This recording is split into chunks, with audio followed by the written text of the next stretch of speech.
Stage पर के दूध पी के चढ़ेला, सबके पी के नमस्कार चढ़ेला। प्रणाम। और आज हम आपके मिलाए में एगो ऐसन आदमी से कि रउआ सोच में पड़ जाए। भैया इंजीनियर के नौकरी छोड़ के यहाँ के बन गए बनी सिंगर। तो हमारा चैनल में स्वागत बा। सबसे पहले सबके प्रणाम, नमस्ते। भोजपुरिया खबरी लाल जे भी यूट्यूब चैनल पे देखा था सबके प्रणाम बा हमरे तरफ से। एगो मन में हमारा सवाल बा कि सबके पढ़ लिख के कोनो ऊंचा पद पे जाए के चाहेला, और रउआ इंजीनियर के नौकरी छोड़ के L&T कंपनी मुंबई में काम करत रहनी, ओइ जगह रउआ नौकरी छोड़ के सिंगिंग लाइन में आ गई। या सिंगिंग लाइन के बारे में रउआ जानते बानी, ढोड़ी चोली। जैसे भोजपुरी के नाम आवेला तो सबसे पहले ढोड़ी चोली के माने ख्याल आ जाला।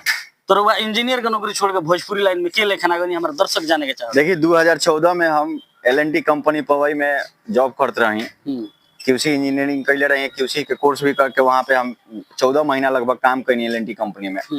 और सुपरवाइजर से कुछ बोल्ट हो लोगल, मराठी सुपरवाइजर रहने हो जाके तो कुछ बोल्ट हो लोगल जे वजह से हमरा अच्छा ना लगला। हम कहनी कि आप कुछ हमके अलग करे के बा।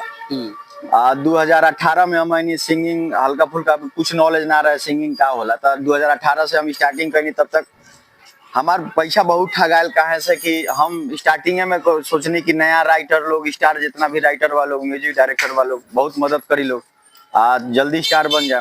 तो ये हमारे सबसे भूल रहे। और जे भी नया सिंगिंग लाइन जे भी स्टार्ट करता भाई लोग से ये हम रिक्वेस्ट करें कि केहू राइटर, नया ब्रांड राइटर और म्यूजिक डायरेक्टर के चक्कर में मत पड़िए लोग, ना तो बहुत पैसा ठगा जाए। 2018 में गई के बाद कुछ दिन का के फिर छोड़ के 2020 से फिर लॉकडाउन लागल। 2022 से फिर स्टार्ट कैले बानी, तब से लगातार हमारे गाना चैनल पर आवे लागल। हिट ऐसे गाना कोनो ना कि ढोरी चोली वाला गाना हम बहुत कम गईली, ना गईनी। हम देखले बनी और गाना जे के वजह से आज ये सब हमारे लवर हमारा जिला कुशीनगर गाना सुना जी। अरे कि नेता हो कि अभिनेता हो, अरे कि DM SP के बेटा हो, टंगा वाले हम करा के घर से तुम्हारी उठा के चौक पर तोहरा घर से। लवर हमार हो जिला कुशीनगर के। ई हिट गाना रहल हमार। ओकरा बाद एगो और गाना हिट रहे, लवर बना लो परमानेंट। उसके बाद तमाम सारा सैड सॉन्ग भी हमारे चैनल पर हिट रहल। एगो बात बताई, हमरा मन में बार से वो ख्याल चलता कि जब सुपरवाइजर से झगड़ा कर लेनी तो ओकरा बाद सिंगरे काहे बन गई, और कोनो कंपनी में ट्राई करे के चाहिए। हमरा वही बेरा सोच ले रहे कि हम अब कोनो केहू के नौकरी हम ना करम, हमके कुछ अलग करे। तो पढ़ले लिखले कोनो का फायदा कि जब रुआ इंजीनियर बन के फिर सिंगिंग लाइन में आ गई। पढ़ाई कैले से मतलब बा कि कुछ लोग पैसा कमाए, तो एक तो ऑर्केस्ट्रा में नाचे वाली लड़की भी पैसा कमाती है, और दूसर चीज की पैसा केहू भी कमा सकता, अपन पेट पाल सकता। पैसा कमाइले के साथ कुछ नाम हम कमावल चाहत रहनी, जे के वजह से ही अपन हम लाइन चेंज करी। अच्छा, भोजपुरी में बनल रहे खतरा विवादित गावल जरूरी बा का? ऐसा कोनो बात नहीं है। भोजपुरी में विवादित गाना भी बाजता, ढोरी चोली भी बाजता, सब अपन अपन लोग बा। कोनो ना कोनो गाना तो हिट करबे करी। गाना में लगातार कंटिन्यू जुड़ल रही है सब लाइन से, कोनो ना कोनो गाना बजबे करी। भोजपुरी के एगो और कहानी है कि माने नियम कि जे गावे ला उहे हीरो बनेला, का है बात सही है? ऐसा कोनो बात नहीं है। मनी मेराज गाना ना गावेला त आज खेसारी जी के टक्कर नहीं खन देत। टैलेंट होके के चाहिए, बस टैलेंट आई हीरो आदमी रउआ के करा के टक्कर देता नहीं। देखिए अभी तो हम वो लायक अभी नहीं पहुंचल कि केहू के हम टक्कर दे सकत नहीं। ना भैया पढ़ल लिखल हो बनी इंजीनियर हई, मगर लगे दिमाग ज्यादा होई कौना लेवल से हमरा आगे बढ़े के बा, के लेखन जाए के बा। हम अपने भी जिला में हमारा तमामन गाना बजता, सब लोग अपने क्षेत्र में बा, तो हम भी अपने क्षेत्र के स्टारे हैं। अच्छा, मानिए चलिए भोजपुरी में बहुत बढ़िया बढ़िया गाना वाला जातिवाद गावल, ढोरी चोली गावल, जिला पर गावल का ठीक बा, रंगदारी गावल, ये सब तक चलते बा, ये सब चलत जाते लोग सुनतो बा ये सब। अच्छा, माने जो अश्लील भोजपुरी में जो अश्लील बाजता, अश्लील सिंगर बने, अश्लील जैसे सिंगर तो अश्लील ना होला, राइटर जोन लिख के देला उहे सिंगर गा देला। लेकिन दोनों आदमी के सोचे के चाहिए, राइटरों के गावे वाला के, तबे न अश्लील होला। सुने वाला के पहले सोचे के चाहिए। ए भैया तो रुआ उ लिख के दिहन उगा दिहन तो सुने वाला तो अश्लील बाजता, कोनो अश्लील नहीं के। अपन अपन सोचबा, अगर अश्लील गाना रहित तब बुलेट राजा के या चाहे केहू के गाना वो ऑर्केस्ट्रा में मास्टर साहब लोग के शादी में ना बाजी। अच्छा, ढोड़ी चोली गावल कहाँ ले ठीक बा, कहाँ ले खराब बा, हमरा के दर्शक लोग बताओ के चाहिए। ऑर्केस्ट्रा में उहे सब भाई बाजते बा गाना के वजह से लोग के गावे पे भी मजबूर बा लोग, लिखे पे भी मजबूर बा लोग। ऑर्केस्ट्रा में उहे सब गानवे चलता। अच्छा, दूसरा उड़ा जाई ना गाना हम देखी बढ़िया बढ़िया एगो गाना गइले रही, जो राम को लाए हैं हम उनको ला देंगे, यूट्यूब पर 1600-1800 व्यू गल। जो राम को लाएंगे हम उनको लाएंगे, एगो गाना गैले नहीं रोहित बबुआ ऑफिशियल पे, कितना 1600-1800 व्यू गला, वे देखी गंदा गाना गाई देखी 18 लाख 20 लाख व्यू आगता।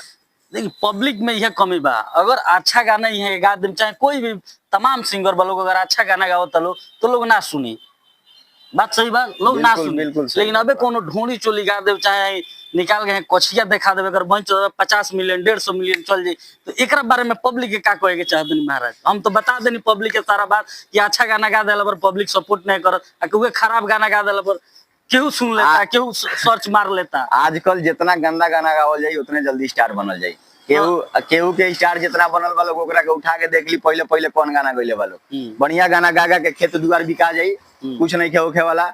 जो पब्लिक जोन गाना मांगता उ गाना देही, दबा के देखी और व्यू के। लेकिन हम भोजपुरी में इहो देख लेबे नी जे शुरू से स्ट्रगल कइले बा, बढ़िया गाना गावले बा, माने 10 साल 8 साल 9 साल वो आगे चल के एकदम स्टार होइए गए। बढ़िया गाना देखी माने तनी ऐसा टाइम लागेला, बढ़िया गाना गावे, बढ़िया गाना सुनी, बढ़िया गाना गा के बेरा प्रेजेंट में 10 साल के टाइम ले ली। 10 साल में के बढ़िया गाना गा के भक्ति गाना गा के स्टार हो गल बा। भरत ब्यास जी के छोड़ के और लोग पहले के 10 साल के हम बात करतनी के स्टार हो गल बा। स्टार है सबको ढोंढिए चोली पहले गइले बा।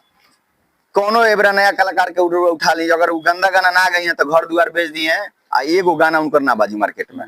तो जे कोनो अश्लील गाना नहीं है, जितना दबा के होके उतना गाई और लिखी, सब सही गाना। अच्छा मानिए चली जैसे सिंगर लोग बालो जे अश्लील के विरोध करेला नु सबसे ज्यादा उहे लोग सुनेला ई सब गाना के।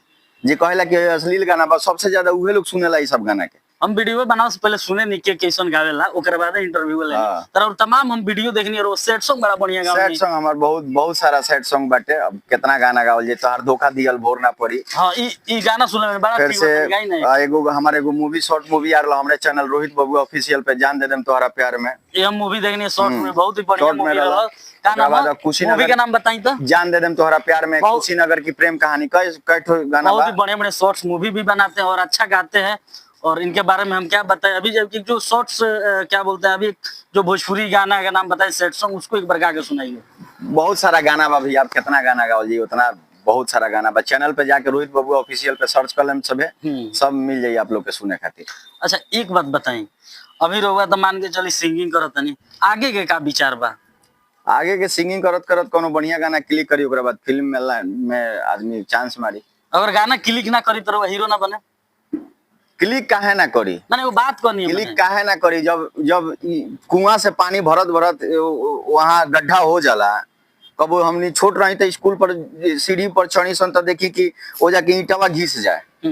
तो जब ईंटा घिस सकता, लोहा घिस सकता, तो लगातार प्रयास करे वाला हार कैसे मान ली? हम तो हार मन में ना करे ना, हार माने के बात नहीं कर। मानिए चलिए गाना क्लिक काहे ना करी, गाना गावत तनी मन कदल से ना, अब हमरा मूवी में जाए के मन करता तो जब तक ना कोनो मतलब नहीं है। जब तक वो पहचान अपन ना बनी तो मूवी में जाके हम क्या कर सकते नहीं। साइड रोल करे मिली, साइड रोल आज भी कई ठो हमारा चांस मिलेला, तो साइड रोल हम ना कल चाहे नहीं। माने वो डायरेक्ट चाहे नहीं कि हमारा गाना कोनो हिट हो, ओकरा डायरेक्ट माने तो ऊंचा वाला लेवल पर जाए, ऊंचा लेवल पे बस।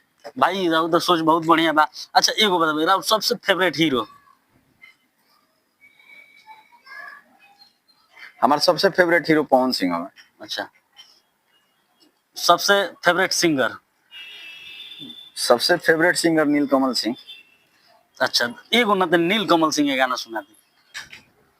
नीलकमल सिंह के हरे की जहिया से गोइल बारो गोदी में खेला के, जहिया से गोइल बारो आ गोदी में खेला के, लइका तोहरे के पापा कहता, हई मनीष जी के चाचा कहता। अच्छा एगो बात बताई, लोग पवन सिंह पर तमाम आरोप लगावत रहे लागी, स्टेज पर पी के चढ़े, जैसे कि फेवरेट हीरो होंगे, तो हम रोवा से पूछे के चाहत नहीं, कुछ दिन पहले आरोप उनकरा पर लागो रहल, तो का ई बात सही बा? स्टेज पर के दूध पी के चढ़ेला, सब के पी के चढ़ेला। देखिए बात वायरल हो सकेला, इस बात केहू कह दे कि हम दूध पी के चढ़ेनी, हम मिठाई खा के चढ़ेनी, जितना बालोग सब जना पी के चढ़ेला। कहला लोग पवन सिंह के बोले के तरीका नहीं, केहू के कुछ बोल देला, प्यार है भैया के, प्यार है का रे का हाल बा, सब प्यार है भैया के। सबके अपन तरीका बा। बहुत बार मिलल बनी, चुनाव में भी गल रहनी, बहुत बार मिलल बनी। कैसा लगल पवन सिंह? पटना में भी हम गए नहीं तो वहाँ के फ्लैट पे गए रहे हैं। बहुत अच्छा, बहुत स्वभाव अच्छा, देखे में कठोर हमें भैया, मगर अंदर से बहुत नरम है। अच्छा, खेसारी जी के बारे में क्या सोचते खेसारी जी एकदम ऑलराउंडर आदमी है, हंसाने वाले आदमी है, बहुत अच्छा। अच्छा इंसान है वो भी। उनसे भी मिले हैं, वो भी ठीक आदमी है। हैं? चलिए, ये थे हमारे साथ रोहित जी, जो इंजीनियर का नौकरी छोड़ के और आज अपने मेहनत के बदौलत यहाँ तक पहुंचे और बहुत ही अच्छा अच्छा गाना गाते हैं और बहुत अच्छा अच्छा शॉर्ट्स मूवी बनाते हैं। तो वीडियो को रोहित बाबू ऑफिशियल पे सब हमारा आवेला चैनल पे। रोहित बबुआ ऑफिशियल चैनल पर इनको जाइए, विजिट कीजिए और अच्छा अच्छा गाना सुनिए और शॉर्ट्स मूवी देखिए। तो वीडियो कैसा लगा? वीडियो अच्छा लगा तो वीडियो को लाइक कीजिए, शेयर कीजिए, चैनल को सब्सक्राइब कीजिए। तब तक के लिए जय बिहार, जय भोजपुरी, जय हिंद।